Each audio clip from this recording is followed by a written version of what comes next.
PDF के लिए Telegram join करें। डिक्टेशन स्टार्ट होगा 5 सेकंड के बाद।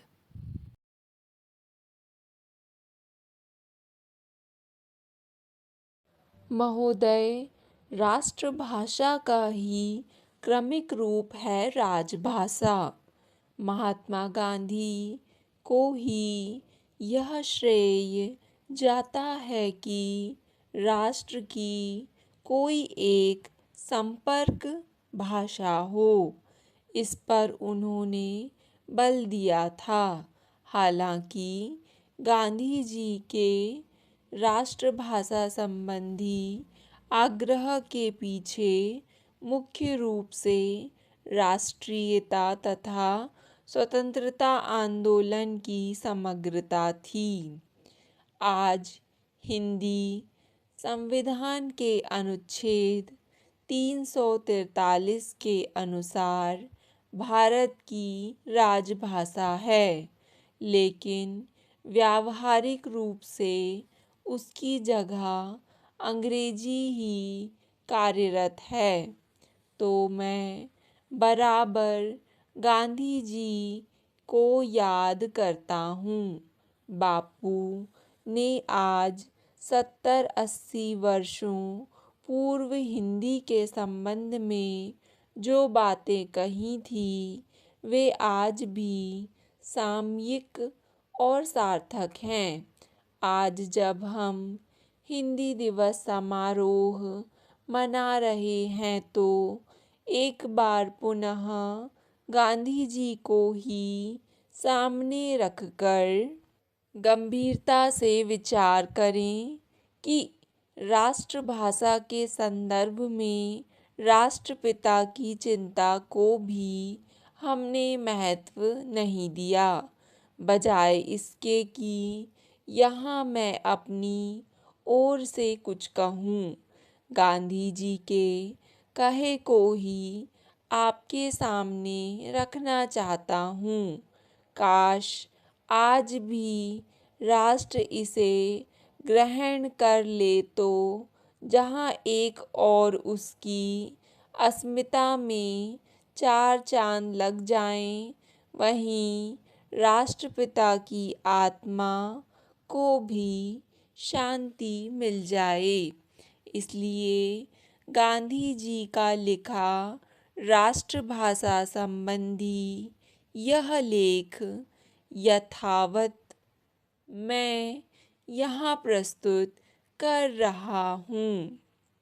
हमारी भाषा हमारा ही प्रतिबिंब होती है, और यदि आप मुझसे यह कहते हैं कि हमारी भाषाएं अशक्त हैं, कि उनके द्वारा सर्वोत्तम विचार व्यक्त नहीं किए जा सकते, तो मैं यह कहूँगा कि हमारा अस्तित्व जितनी जल्दी समाप्त हो जाए उतना ही हमारे लिए अच्छा होगा। क्या कोई ऐसा व्यक्ति है जो कल्पना करता हो कि अंग्रेजी कभी भारत की राष्ट्रभाषा हो सकती है? राष्ट्र पर यह मुसीबत क्यों डाली जाए? मुझे पूना के कुछ प्राध्यापकों के साथ घनिष्ठ बातचीत करने का सौभाग्य प्राप्त हुआ था।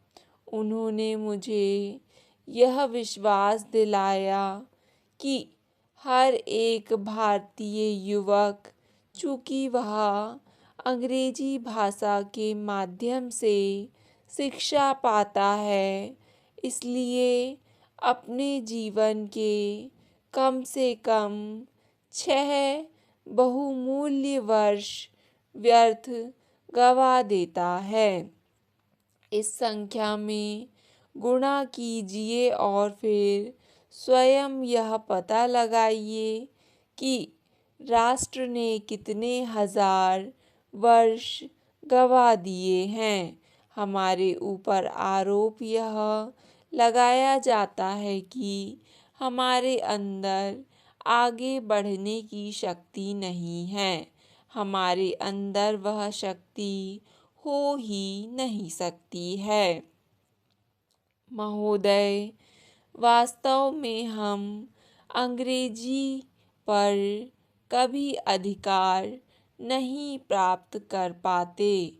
कुछ थोड़े से लोगों को छोड़कर हम लोगों के लिए ऐसा करना संभव नहीं हो सकता है। हम अंग्रेजी में अपनी भावनाओं को उतनी अच्छी तरह कभी व्यक्त नहीं कर सकते जितनी अच्छी तरह अपनी मातृभाषा में। हम अपने बचपन के सारे वर्षों की याद कैसे भुला सकते हैं, पर जब हम अपनी उच्चतर शिक्षा, जैसा कि हम उसे कहते हैं, एक विदेश भाषा के माध्यम से शुरू करते हैं, तब हम ठीक यही काम करते हैं। इससे हमारे जीवन का क्रम भंग हो जाता है, जिसके लिए हमें बहुत भारी मूल्य चुकाना होगा। मैंने लोगों को यह सुनते कहते देखा है कि अंग्रेजी शिक्षा प्राप्त भारतीय ही नेतृत्व कर रहे हैं, लेकिन उनसे आप जनता को कोई फायदा नहीं हुआ है। यदि ऐसी बात ना होती तो बहुत ही बुरा होता। जो शिक्षा हमें मिलती है वह मात्र अंग्रेजी शिक्षा ही है। हमें उसका कुछ ना कुछ लाभ तो अवश्य दिखाना चाहिए, लेकिन मान लीजिए कि पिछले 50 वर्षों में अपनी भारतीय भाषाओं के माध्यम से शिक्षा मिली होती तो आज स्थिति क्या होती। आज भारत स्वतंत्र होता। हमारे शिक्षित लोग अपने ही देश में विदेशियों जैसे ना होते, वरना उनकी वाणी देश के हृदय को छूती। गरीब से गरीब लोगों के बीच में वे काम करते और पिछले 50 वर्षों में वे जो कुछ प्राप्त करते वह राष्ट्र की एक विरासत होती। आज हमारी पत्नियों तक हमारे अच्छे से अच्छे विचारों में सम्मिलित नहीं हो पाती।